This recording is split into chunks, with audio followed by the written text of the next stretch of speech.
Ever wonder, like, what actually makes someone truly good? Yeah, it's a question that can really make you think.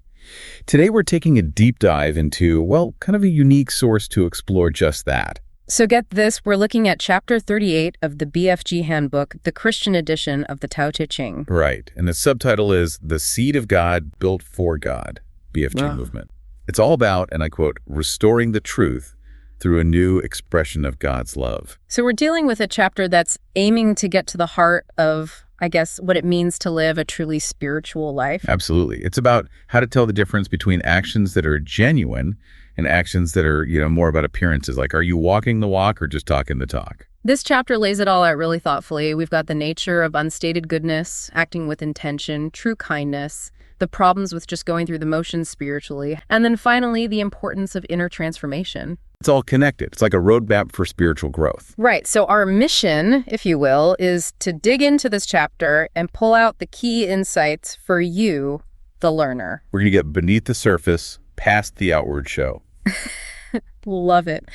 So the chapter starts by contrasting true and superficial goodness, like right out of the gate. Truly good people do not proclaim their goodness and are therefore truly good. Foolish people speak of their goodness and are therefore truly not good. Powerful stuff right there. It's saying true goodness doesn't need a megaphone. Exactly. And this idea comes up again in the renewal section with the mindset principle. Embrace humility and quiet service. Basically saying real goodness comes from a genuine connection with something bigger than ourselves, not a need for attention. It's like goodness just is. It doesn't need validation. Right. Now, the chapter ties this to Matthew 6.3, which talks about being discreet with our good deeds. So discreet that even your left hand doesn't know what your right hand is doing, so to speak. I get you. It's about focusing on the act itself, not the recognition it brings. Genuine virtue is its own reward. It doesn't need a pat on the back. Makes sense. The aim principle, saying we should aim to be good without needing anyone to notice. The goal isn't to appear good, but to live good. It brings in Matthew 5.1, let your light shine before others. Now that might seem a bit contradictory. Yeah, at first glance it does. But if you think about it, letting your light shine isn't about bragging, it's about inspiring others. It's about being a beacon, like a lighthouse. It's not about the lighthouse showing off its brightness, but about guiding ships safely. I love that analogy. So it's all about the impact of our actions, which brings us to the practice principle. Act in goodness quietly. Let your actions speak for themselves. And again, it points back to Matthew 5.16, saying the proof is in the pudding, so to speak. The evidence of true goodness will show. Now, the learner, think about this. Have you ever seen this difference play out, between people whose goodness seems effortless and those who make sure everyone knows they're doing good? It's something we all encounter, right? It really makes you think about your own motivations. Why do we do the things we do? Because it feels right. Exactly. Now, the chapter moves on to another distinction. Actions inspired by the Spirit versus those driven by the flesh. It says, truly good people remain still according to the Spirit and act with no agenda. Foolish people take action according to the flesh and act with agenda. This is about what's driving our actions. The mindset principle for this is live by the Spirit, not by the flesh. Spirit-led actions are characterized by things like love, peace, patience. Actions of the flesh, well, those are more about self-interest. The chapter even references Romans 8, for those who are led by the Spirit of God are the children of God. Okay, so think of the flesh as those basic me-first desires. Like, I want what I want, and I want it now. The Spirit, on the other hand, that's like our higher self. It's the part of us that gets empathy, patience, and wants what's best for everyone in the long run. I like that.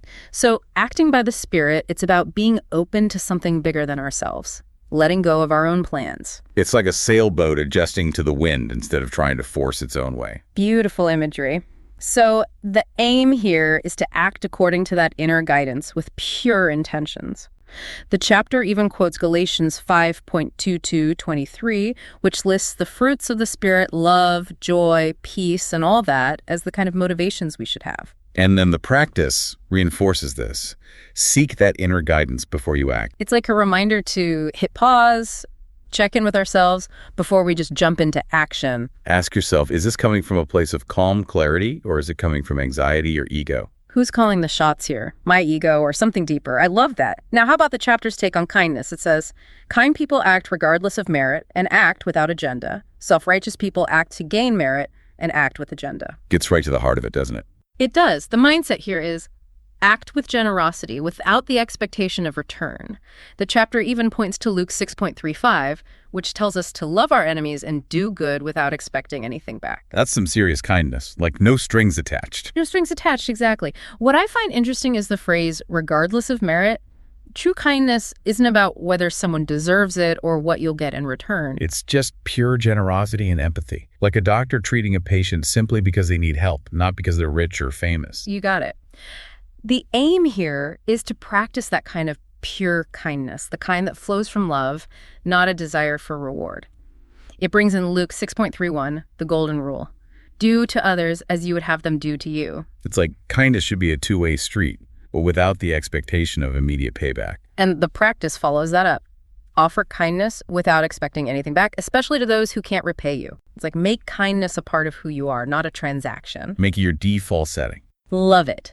Now, buckle up, because the chapter takes a turn. It goes into the dangers of empty rituals. This part really got to me. Quote, highly ritual people act to gain merit. And when people do not respond, they pull up their sleeves and enforce order. Contrived ritual is the shell of faith and truth and the beginning of chaos. Wow, that's a pretty strong statement. It's calling out spiritual practices that have lost their meaning. It's like going through the motions without the heart. Right, like performing a dance but not feeling the music. And the chapter's saying the kind of empty ritual can lead to disharmony and confusion. Big time. The mindset for this is, seek true worship with sincerity, not for outward recognition. There's a quote from Matthew 15.8. These people honor me with their lips, but their hearts are far from me. It's a reminder to check our intentions. Are we really present in our spiritual practices, or are we just going through the motions? Right, the aim is all about sincerity. It's the intention of the heart that matters. And then the practice is to engage in spiritual practices with real connection, not just out of habit. So we got to ask ourselves, are we truly connected to what we're doing? Exactly.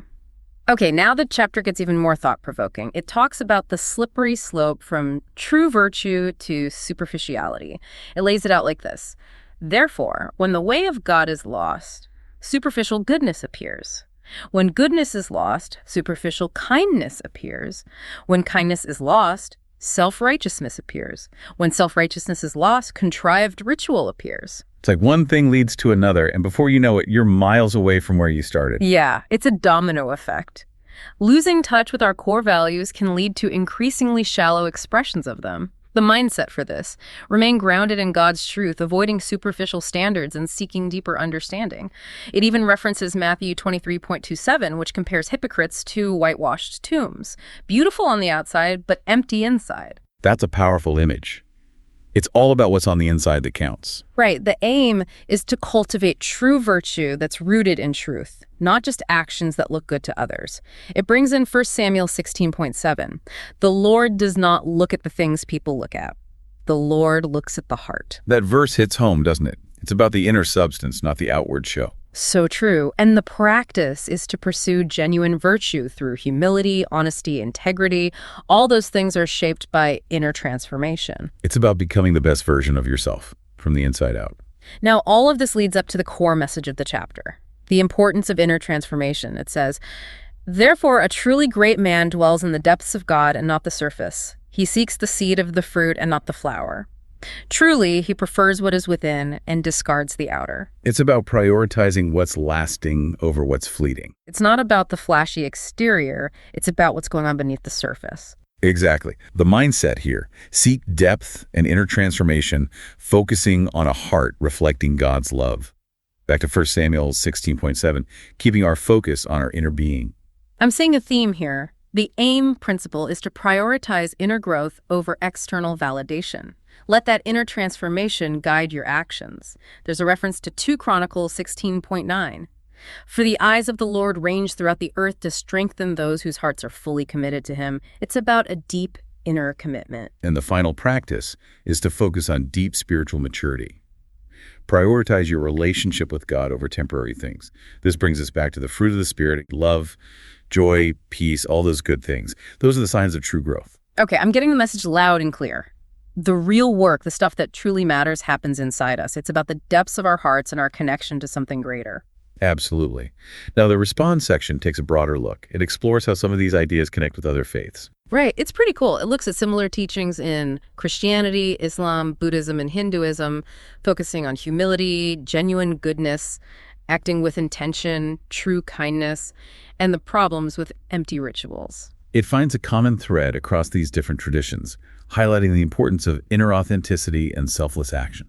It's like, regardless of your specific beliefs, true spiritual living seems to emphasize those things. Exactly. There's even a quote from St. Thomas Aquinas, "Truth cannot contradict truth." It's saying that these basic principles, even though they're expressed differently in various faiths, all point towards the same understanding of how to live a good life. So as we wrap up our deep dive into Chapter 38 of the BFG Handbook, what are the key takeaways for you, the learner? Well, the biggest one for me is the importance of genuine inner transformation. It's not enough to just look good on the outside or go through the motions of religion. True spiritual growth is about cultivating a heart full of humility and love. It's about constantly checking our motivations, making sure our actions come from a genuine place. Right. It's about being the change you want to see in the world. It's about digging deeper. Now, here's a final thought for you, the learner. When you do something kind or take part in a spiritual practice, what are you focused on? Are you nurturing that seed of the fruit, that deep inner growth? Or are you more concerned with the flower, the outward appearance, and the recognition you might get?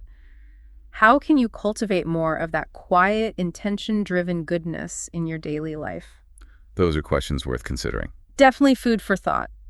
We encourage you to keep exploring these themes and see how they connect with your own understanding of a meaningful life. Maybe even look beyond this handbook and see how these ideas show up in other wisdom traditions. There's a whole world of wisdom out there. That's right. Thanks for joining us on this deep dive. It's been a pleasure exploring this with you.